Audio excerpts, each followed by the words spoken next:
Daniella Levine Cava has been the Miami-Dade mayor for barely 6 months, and for her and for us, it has been a whirlwind. Just this week, confronted with a seismic change in masking rules, a cruise industry dilemma, and a frightening spate of gun violence. So, as we say, she's got a lot on her plate, but Daniella Levine Cava has made time for us this morning. You see her there. Madam Mayor, good morning. Great to see you. Good morning. Wonderful to be with you both. Thank you. All right, let's begin, if we can, with masking, as the CDC announced later this week, and then you announced masks are no longer required in most Dade County buildings. But on the other hand, as you also pointed out, if you're on a metro bus, if you're on the metro rail, in a public place, I guess at MIA as well, you should wear a mask. So go through what is mandatory and what is voluntary with masks. First of all, let us say congratulations to our community that has really stepped up. We're over 55% vaccinated over age 16 and 82% of those over 65. So we've really done our part to create community immunity. Talking with Dr. Page, our chief medical officer, and our panel of experts, we decided with the positivity rate down and the high percentage of vaccinated people that it was safe to go ahead and remove those restrictions in county facilities. But federal government still says transportation hubs, airports, public transit, those areas should still have the masking.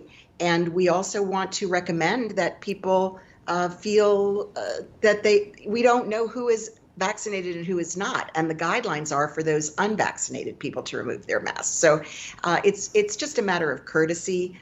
If you're unsure, wear the mask, and certainly in areas where you're in close proximity with lots of people, it's wise to wear the mask. So Mayor, I'm listening to you, and the subtext is something that you've been dealing with from the get-go, and that is there are mixed messages. Really, the new CDC guidelines came about in a flash. 2 weeks earlier, everybody was supposed to stay masked and socially distant.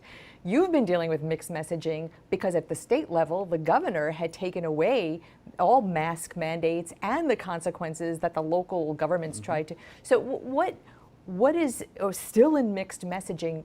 What is how do you make a clear message to people who are now on the honor system? Correct. I think the important thing to note is that we still have a pandemic. There are still variants that are coming forward, new ones. There are still those ineligible to be vaccinated, children under 12. There are still almost half the population not vaccinated. So we cannot be complacent. The message, unfortunately, should not be, okay, we're back to normal. We're not yet back to normal. So we want to just be respectful, courteous, considerate, recognizing that people out there may still not be protected, and we want to do our part to make sure that people get vaccinated. Truly, the path forward is vaccination. Yeah, well, we would like to note, and with sorrow note, as you indeed have in the past, 6,200 of our friends, neighbors in Miami-Dade County have died because of COVID-19. Well, nearly 500,000 were sick with it. So it still remains a huge problem. Mayor, let me ask you about cruise ships. It's a huge part of the South Florida economy. You have been encouraging ways to get the cruise ships back out to work, sailing, with the passengers. Where does that stand? We have been doubling down on vaccinating our crew members. We've done a couple thousand already. We've been at the port. Really, we're everywhere. We're pop-up in malls, schools. Starting this week, we'll be in downtown Miami in an office building. Just wherever people gather, we are making sure the vaccine is available. And our cruise companies are prepared to make sure that their crew and passengers are vaccinated. The fact that the vaccine passport is not allowed in Florida should not preclude cruise ships from keeping their passengers safe and crew because they are offshore companies. They're registered overseas. They're going to foreign ports. They're safely sailing around the world using these protocols, and they have indicated a willingness to move forward, and a couple have submitted plans, and we stand with them. So the fact that Norwegian had threatened to pull out because of that inability to mandate vaccine passports, is that just a sort of political move, putting it out there in the public, or behind the scenes when you speak with them, is that a legitimate threat? Well, I'm calling it a high-stakes game of chicken because I'm sure the governor does not want to be the one responsible for losing our cruising industry. It is a huge part of our economy here in South Florida, the whole state, really. So I'm very hopeful that we're going to find that path forward and recognize that this is offshore business, that the cruise companies are doing what the CDC, the federal agency, is requiring, and that we can move forward. In the meantime, these companies are sailing from other ports. So the question is, will that be a temporary move or a long-term move? Yeah. Mayor Levine Cava, let's talk about gun violence. For years, it has been at epidemic levels in Miami-Dade County, but it seems to have been a terrible increase, a surge in gun violence, particularly involving young people. Over the last several months, it's up 11%. I believe, just so far through May over what it was last year. And you have announced a new plan to address gun violence, particularly in about 4 or 5 zip codes. What is your plan? How are you going to pay for it? Look, violence is up, like you say, across the country. Unfortunately, this pandemic has created conditions that have led to more violence.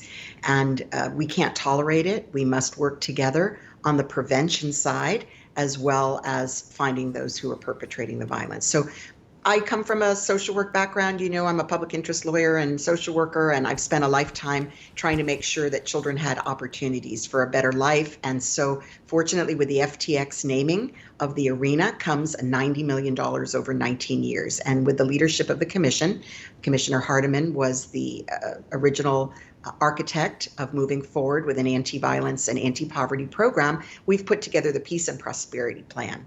And this will address, first and foremost, our young people, those at high risk of a violent lifestyle, and move them into jobs and life skill training. We're really excited to move forward with it this year. It's proven program to reduce violence, Fit to Lead, and our summer internship programs, and hopefully the board will be moving forward. Mayor, while you were speaking, we were looking at a press conference, video from a press conference that you were there, Miami's police chief. You were announcing this 5 zip code, and they were announcing 5 zip codes in Miami for an intensive police presence, 130 extra officers and manpower.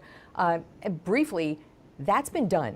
A couple of years ago in the Miami-Dade public housing, Liberty Square, exactly that sort of operation was targeted. Definitely a short-term gain, no doubt, but a long-term gain, I'm not sure that the county has seen a long-term effect of that. So why now is this new effort, do you think, going to make a difference in the long term? So, of course, that's the city of Miami targeting zip codes, and we stand by their side. And Freddie Ramirez, our police director, and our chief of public safety, J.D. Pedersen, we were all there to support.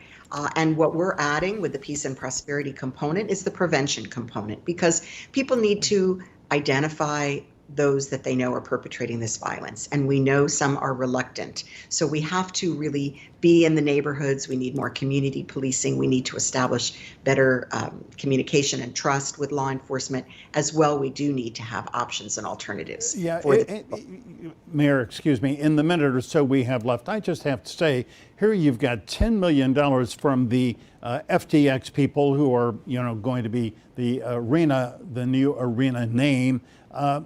How do you measure success here? What is the criteria? What is the standard? How do you know that the millions you're spending, is having an impact? Yes, so it's $90 million over 19 years, so it will fluctuate year to year, but we are going to be using evidence-based programming. We'll have evaluation, analytics of the data. We're looking to reduce recidivism. We're looking to reduce shootings. We're looking to end the bleeding. Mayor Daniella Levine Cava, we and the community is with you on this effort, no doubt, and we'll be following that. Thank you so much for being with us today. Thank you, Madam Thanks. Mayor. Good luck with the gun violence initiative. We need success there. Indeed.